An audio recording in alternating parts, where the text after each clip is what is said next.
In today's video, we tackle a controversial question. Are climate activists being used as pawns for corporate interests? As the urgency of climate action grows, the line between genuine advocacy and corporate manipulation becomes increasingly blurred. From greenwashing tactics to corporate sponsorship of activist movements, we'll explore how corporate interests may shape the narratives and solutions presented by those fighting for our planet. Join us as we delve into the influence of investment firms, NGOs, and even big tech in steering the climate conversation towards market-based solutions that may benefit businesses more than the environment. Stay tuned to uncover the complex interplay between activism and corporate agendas in the fight against climate change. 1. Greenwashing and corporate manipulation. Many large corporations engage in greenwashing, a practice where they present themselves as environmentally responsible while continuing harmful practices. By aligning themselves with climate activists and funding their efforts, companies can gain positive public relations without making substantial changes to their operations. Activists unknowingly lend legitimacy to these companies, allowing them to avoid true accountability. A classic example of this is when oil companies sponsor environmental events or initiatives. It creates a facade of environmental responsibility, even as they continue to extract fossil fuels. This duality often leaves the public confused about the company's real impact on the environment. 2. Corporate sponsorship of activist movements. Some climate activism campaigns are supported or funded by major corporations, often those within industries that have historically contributed to environmental harm. This creates a potential conflict of interest, where activists may inadvertently support corporate agendas that don't align with the true goals of the movement, such as holding big polluters accountable for their role in climate change. For instance, a corporation might fund a campaign against plastic waste while continuing to produce large amounts of plastic. This selective support can mislead activists into thinking they are fighting the root cause, while the core issues remain unaddressed. 3. Influence of green investment firms. Billion-dollar green investment firms, often owned by wealthy individuals, can shape the climate agenda by financing certain activist movements or projects that favor their investments. In some cases, these firms can use activists as a tool to push for policies or solutions that increase the profitability of their green investments, rather than focusing on the most effective or equitable solutions for climate change. This financial influence can skew priorities, leading to a focus on profitable solutions like renewable energy stocks, rather than more challenging but necessary systemic changes. 4. The role of NGOs in corporate funding. Non-governmental organizations, NGOs, that claim to advocate for climate change action are sometimes heavily funded by corporate donors, including those in the fossil fuel, finance, and agribusiness sectors.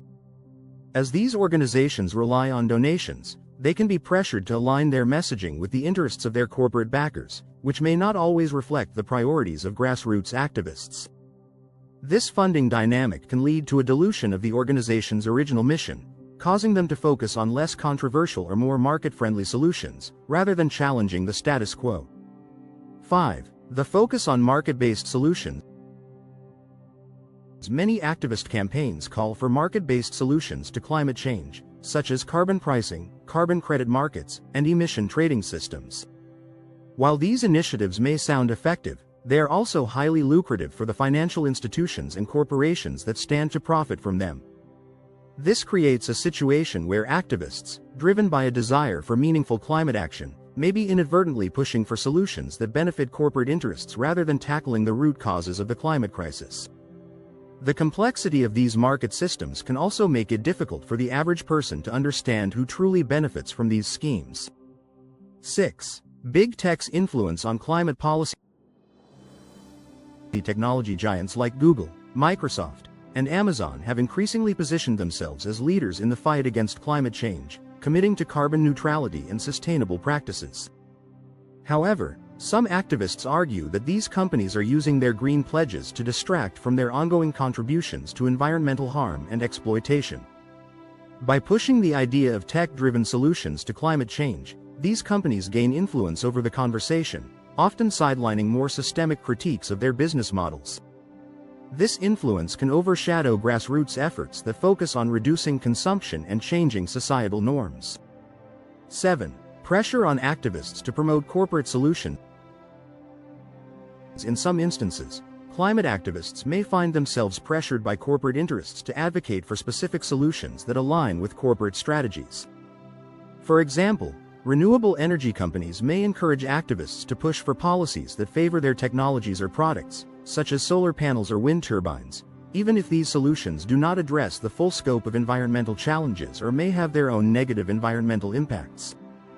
This pressure can lead to a narrow focus on specific technologies, rather than a broader approach to sustainability that includes reducing overall energy consumption and rethinking economic growth models. 8. The role of public relations firms in shaping the narrative. Public relations firms often work behind the scenes to help large corporations craft a narrative that aligns with climate activism. These firms may advise companies on how to present their sustainability efforts in a way that appeals to activists and the public, even if these efforts are more about optics than actual environmental change. This allows corporations to appear as climate champions, further consolidating their market dominance. The involvement of PR firms can create a polished image that masks ongoing environmental harm, making it challenging for activists to hold these corporations accountable. 9. Corporate funding of climate-related political lobbying. Corporations and lobby groups often fund political campaigns and lobby politicians to push for climate policies that benefit their interests. At the same time, these corporations may publicly support grassroots climate movements, creating the illusion that they are on the side of environmental justice. In reality, their lobby efforts may work to minimize the effectiveness of climate regulations, all while activists continue pushing for the same regulations. This dual approach can undermine the effectiveness of grassroots activism, as political decisions are swayed by corporate interests rather than public demand. 10. The expansion of green consumerism. As climate activism has gained momentum, consumer culture has evolved to embrace green products and services. Corporations have seized this opportunity to market their products as environmentally friendly, even if they are not fundamentally changing their business models. Activists unknowingly become part of a larger narrative that promotes green consumerism, which benefits corporations rather than driving the structural changes needed to combat climate change effectively. This focus on consumption can distract from more meaningful actions, such as policy change and community-based solutions that address the root causes of environmental issues.